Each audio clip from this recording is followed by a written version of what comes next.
जय श्रीमन नारायण। आज हम सुनाने वाले हैं सफला एकादशी व्रत कथा। सफला एकादशी व्रत कथा। युधिष्ठिर ने प्रश्न किया, हे जनार्दन, पौष कृष्ण एकादशी का क्या नाम है और उस दिन किस देवता की पूजा की जाती है? भगवान कहने लगे, हे धर्मराज, मैं तुम्हारे स्नेह के कारण तुमसे कहता हूँ कि एकादशी व्रत के अतिरिक्त मैं अधिक से अधिक दक्षिणा पाने वाले यज्ञ से भी प्रसन्न नहीं होता। अतः अत्यंत भक्ति और श्रद्धा से युक्त होकर करे। हे राजन, अब द्वादशी युक्त पौष कृष्ण एकादशी का महात्म्य सुनो। इस एकादशी का नाम सफला एकादशी है। इस एकादशी के देवता श्री नारायण है। विधि पूर्वक इस व्रत को करना चाहिए। जिस प्रकार नागों में शेषनाग, पक्षियों में गरुड़, सब ग्रहों में चंद्रमा, यज्ञों में अश्वमेघ और देवताओं में भगवान विष्णु श्रेष्ठ है, उसी तरह सब व्रतों में एकादशी व्रत श्रेष्ठ है। जो मनुष्य स्वदेव एकादशी का व्रत करते हैं वे मुझको परम प्रिय है। इस व्रत की विधि इस प्रकार है। मेरी पूजा के हेतु ऋतु के अनुकूल फल, नारियल, नींबू, नैवेद्य आदि 16 चीज़ों से मेरी पूजा करें। रात्रि को जागरण करें। इस एकादशी के व्रत के समान यज्ञ, तीर्थ, दान, तप तथा और कोई दूसरा व्रत नहीं है। 5000 वर्ष तप करने से जो फल मिलता है उससे भी अधिक सफला एकादशी का व्रत करने से मिलता है। हे राजन, अब आप इस एकादशी की कथा सुनिए।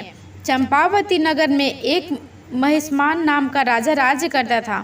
उसके 4 पुत्र थे।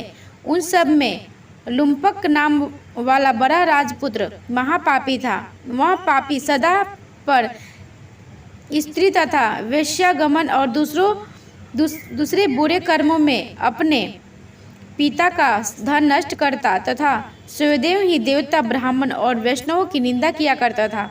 जब राजा को अपने बड़े पुत्र के ऐसे कुकर्मों का ज्ञान हुआ तो उसने उसे अपने राज्य से निकाल दिया। तब वह विचार करने लगा कि अब मैं किधर जाऊं, क्या करूं। अंत में उसने चोरी का कर्म करने का निश्चय किया। वह दिन को वन में रहता और रात्रि को अपने पिता की नगरी में चोरी करता तथा प्रजा को तंग करने और उन्हें मारने का कुकर्म ही करता।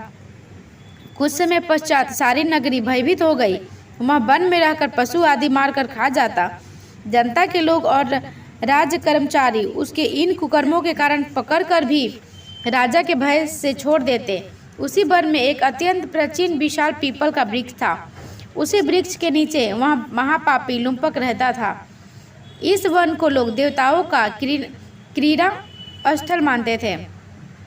कुछ समय पश्चात पौष कृष्ण पक्ष की 10वीं के दिन वह वस्त्रहीन होने से शीत के कारण सारी रात्रि सो नहीं सका और उसके हाथ पैर अकड़ गए। वह रात्रि उसने बड़ी कठिनाई से व्यतीत की और सूर्योदय होने के पूर्व मूर्छित हो गया। दूसरे दिन एकादशी को मध्याह्न के समय सूर्य की गर्मी से उसकी मूर्छा दूर हुई तो होश में आकर गिरता पड़ता वन में भोजन की खोज में गया, परंतु व्यथा के कारण जीवों को मारने से असमर्थ था। इस कारण वृक्षों से गिरे हुए फलों के बीन कर वृक्ष के नीचे आया। उस समय तक सूर्य भगवान अस्त हो गए थे। अतः उसने उन फलों को पीपल के वृक्ष के नीचे लाकर रख दिया और रोकर कहने लगा कि भगवान, यह सब फल आपके ही अर्पण है, आप ही इनसे तृप्त होइए। उस रात्रि को दुख के मारे उसे नींद भी नहीं आई। इस उपवास तथा जागरण के भगवान अत्यंत प्रसन्न हुए और उसके सब पाप नष्ट हो गए। दूसरे दिन प्रातः उसने एक अति सुंदर घोड़ा अनेक सुंदर वस्तुओं से सजा हुआ उसके सामने आकर खड़ा हो गया। इसी समय आकाशवाणी हुई, हे राजपुत्र, श्री नारायण की कृपा से तेरे सब पाप नष्ट हो गए हैं।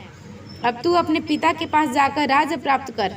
ऐसी आकाशवाणी सुनकर वह बड़ा प्रसन्न हुआ और दिव्य वस्त्र धारण करके भगवान आपकी जय हो ऐसा कहकर अपने पिता के पास चला गया।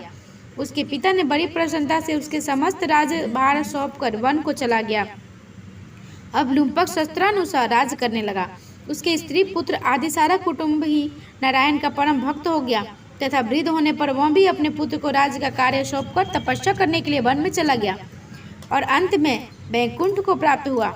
अतः जो मनुष्य भक्ति पूर्वक सफला एकादशी का व्रत करते हैं उनको अंत में मुक्ति मिलती है। जो मनुष्य इस सफला एकादशी का व्रत नहीं करते वे पुंछ और सिंगों के रहित पशु के समान है।